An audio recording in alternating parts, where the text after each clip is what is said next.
What's up YouTube? I'm Lenny. Welcome to my channel. So we're almost at the end of 2015 and I hope that you had a fabulous year. But if you didn't have a fabulous year, don't lose courage because guess what? A new year is quickly approaching and this is going to give you the opportunity to make things better or to improve yourself in 2016. It's also around this time when people are creating a lot of New Year's resolutions. So I'm going to talk to you about New Year's resolutions today, and I'm also going to give you a few guidelines as to how to go about creating them sensibly. Are you ready to get started? Let's go. So like I said earlier, it's around this time of the year that people are busy creating New Year's resolutions. Now, if you're not too sure as to what resolutions are, these are promises that you make to yourself to stop doing something bad or to start doing something good at the beginning of the first day of the new year. Now, creating a resolution is a step in the right direction, but I think it should be noted that you do not have to wait until the end of a year to create a resolution. Resolutions can be created at any point in the year that you deem it necessary to change something in your life or to change some aspect of your environment. You can go ahead and do so. You don't have to wait until the end of a year to create a resolution. What happens is when you wait until the end of the year to change everything and make everything perfect to go into the new year, is that you put a lot of pressure on yourself. And in putting all of this pressure on yourself at this one particular time, it's actually setting you up for a resolution failure even before you have begun. Because have you ever noticed how people who create resolutions on New Year's Eve always seem to break their resolutions by like the second week of January? And when they break the resolutions, then they're all mad at themselves and then they wait until the next year to begin so that they can start all over again because they have this false belief that because they would have broken the resolution, the entire year is now spoiled. Do you know anybody like that? Let's be honest, you're that person, aren't you? But don't feel too bad about yourself because you're not the only person who has been through that. I'm going to give you a few guidelines as to how you can go about creating your New Year's resolutions sensibly and in a way that you'll be able to achieve them and feel good about yourself. Let's get started on that. Now, the first thing that you have to do when you're creating your resolutions is to rewire your brain. Now, all this means is that you have to change up your thought process as to how and when a resolution should be created. Like I said earlier, understand the fact that resolutions can be created at any point in the year. It could be January, June, August, November. At any point in the year you feel you need to change up a few things in your life, you can go ahead and make the decision or the resolution to do just that. Guideline number 2. Create some goals that are achievable or attainable.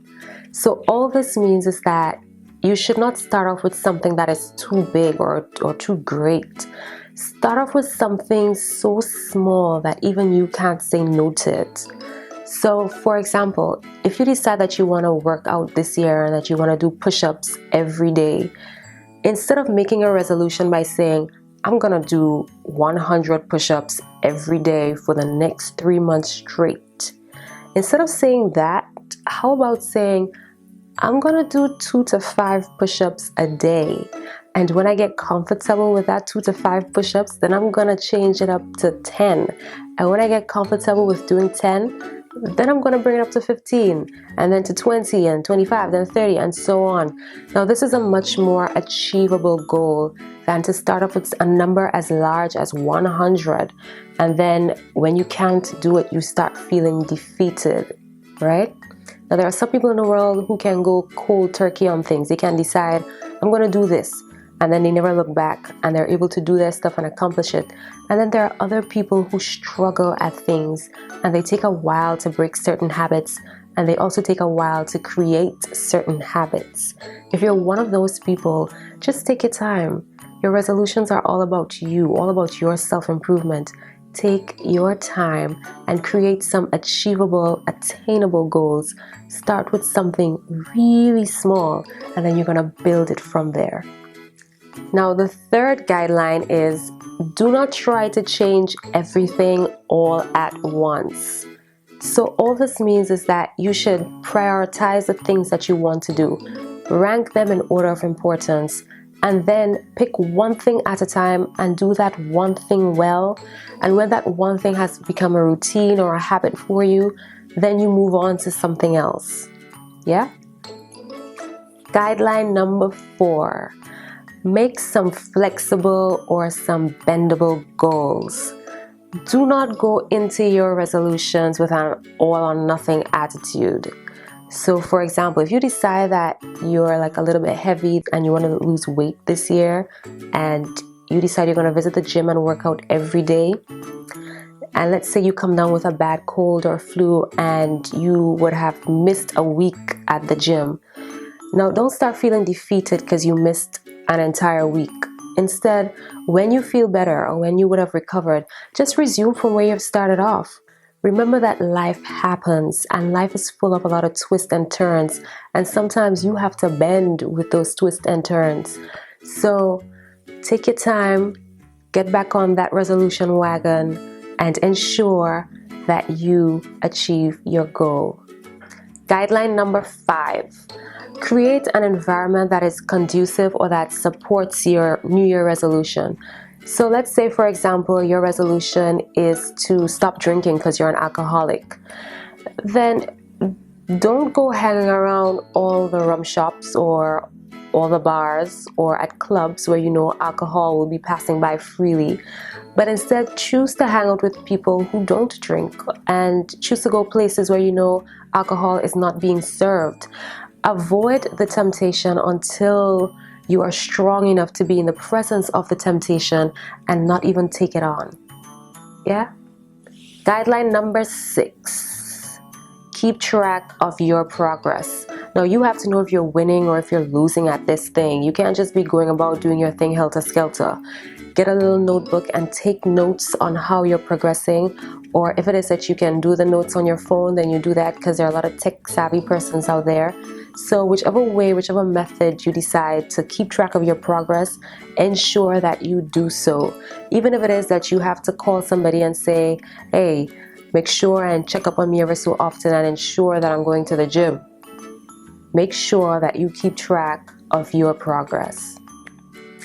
And my final guideline number 7. Don't take yourself too seriously or don't beat yourself too much over your resolutions. If you fall off the resolution wagon, then just pick yourself up, dust yourself off, say, I still got this. Get back on that wagon and make sure that you succeed. Remember, your resolutions are all about you and your self-improvement, and you're in it to win it. You're not in it to lose or to fail at it. You are in this thing to ensure that you come out a better person, that you improve yourself and your situation at the end of the day. So don't stress yourself out and don't take yourself too seriously. And also, on this note, congratulate yourself when you make small progress. A lot of people just go around putting themselves down. But at this point in your life, choose to congratulate yourself. So if you were that person at the beginning who could only do 2 push-ups a day, and you have succeeded in doing those 2 push-ups a day, congratulate yourself, treat yourself. So this is where I'm going to end my video for today. I hope my guidelines would have helped you in some way. I want you to also bear in mind that a resolution may be a process and not an instant outcome. So take your time with it, have some patience with it, and in the comment section down below, tell me what your resolutions are. Tell me the tellable ones, because I know there are some resolutions that people have to keep private. So put your tellable resolutions in the comment section down below. And I'm definitely going to see you in the new year. But until then, I want you to be you, stay true, and let your authentic self shine. Bye.